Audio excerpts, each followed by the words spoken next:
Good afternoon, everyone. Obviously, we're heading into the holiday season, and at our lunch today, Chuck Grassley received a brand new green sweater, which hopefully you'll get a chance to see before the holiday season is through. And if you do, it probably means we've been here way too long. But anyway, we are, as you all know, wrapping up what I think has been an incredibly historic and consequential legislative session.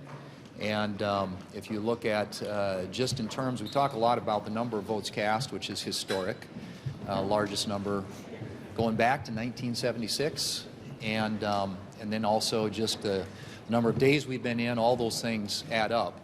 But I would argue that it's not just that, because I think volume doesn't necessarily equate with productivity, but I think we've had an incredibly productive session of this Congress as well in terms of the things that we've accomplished to make America safer, stronger, and more prosperous.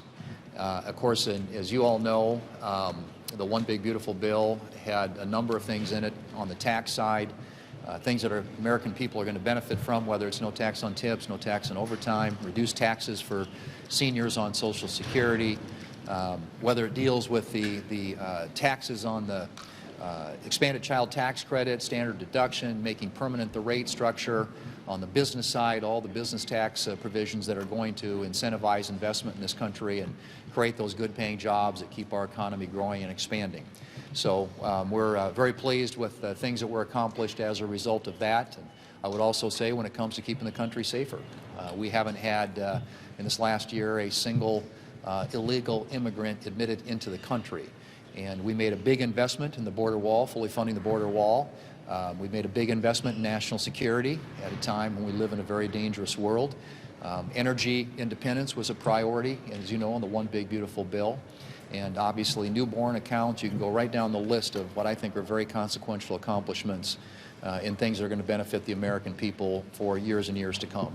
So we are very pleased about how things have gone. You add on top of that, we're going to have over 400 nominees confirmed by the end of the year, which is way ahead of the previous two administrations.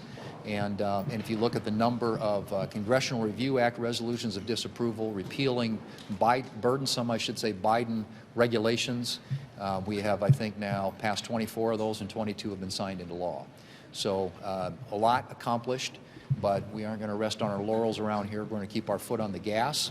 And as we think about next year already, we're working to put together an agenda that we think will continue to build on the success of this last year, but also set us up for success in 2026 and make sure that the American people, that we are doing everything we can to deliver on our promise to make this country safer, stronger, and more prosperous. And it's all about safer streets. It's all about more money in your pockets of the American people, and it's all about new opportunities for the American people to get ahead. So that'll be the question, Jeff. Good afternoon. Nothing's going to get done on health care this year.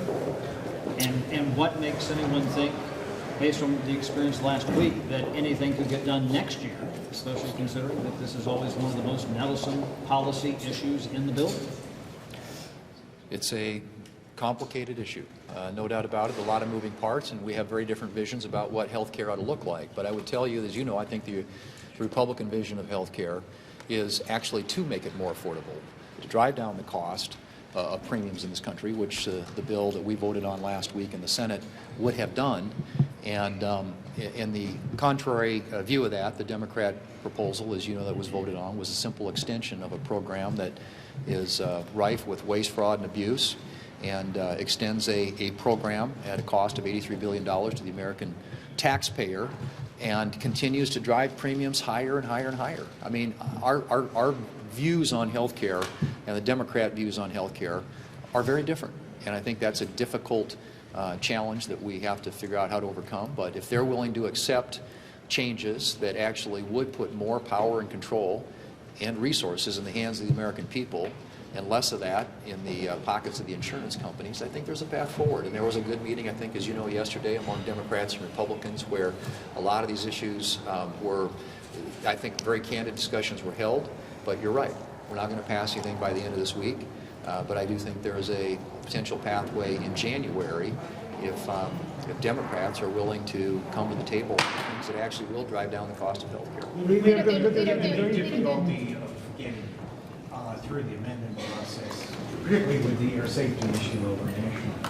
Can you avoid this NDAA going back to the House, number one? And number two, when you look at the NDAA and the time it takes to bolster our shipbuilding capacity to get planes delivered, are we up to snuff when it comes to dealing with the rapid military buildup by the Chinese military?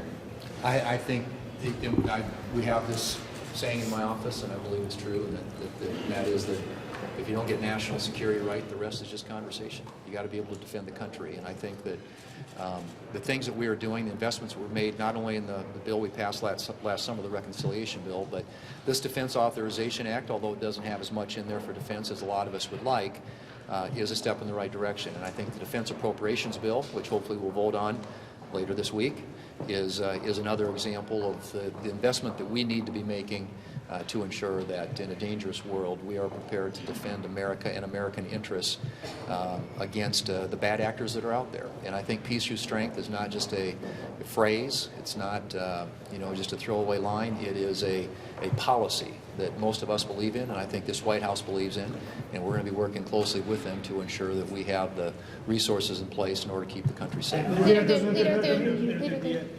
Secretary Hegseth said that the Pentagon is not going to be releasing the full video of the September 2nd double strike against the initial survivors. A number of Republican senators say they disagree with that. They think the full video should be released.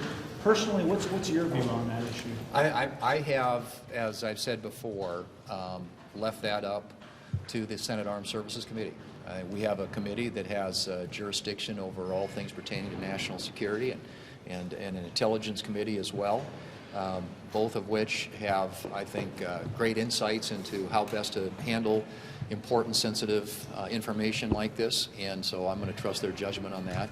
I encourage you to take it up with Chairman Wicker, Chairman Cotton, or others who are on those committees and who have seen and will see most of that information. Keeping with your calls to return to stability and lower the temperature in politics, do you think the president should retract the statements he made about Rob Reiner that have been widely criticized on both sides of the aisle?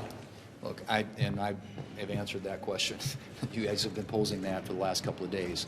All I can say is my view of it. I can't speak for what the president has said. What I can tell you is I think it was a horrible tragedy. Just tragic loss of life, a story which continues to unfold, and all I can say is that my sympathies and condolences and prayers are with the family and with their friends.